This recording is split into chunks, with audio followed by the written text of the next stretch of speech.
Dear Kuya Poy, magandang araw sa inyo at sa lahat ng nakatutok sa programang Heart to Heart ng 92.3 True FM.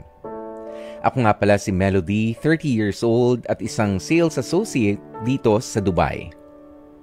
Pagkatapak ko pa lang dito sa Dubai, ay nangako na ako na bibigyan ko ng magandang buhay ang dalawa kong anak na naiwan dyan sa Pilipinas. Opo, may dalawa akong anak sa magkaibang foreigner na lalaki, Kuya Poy.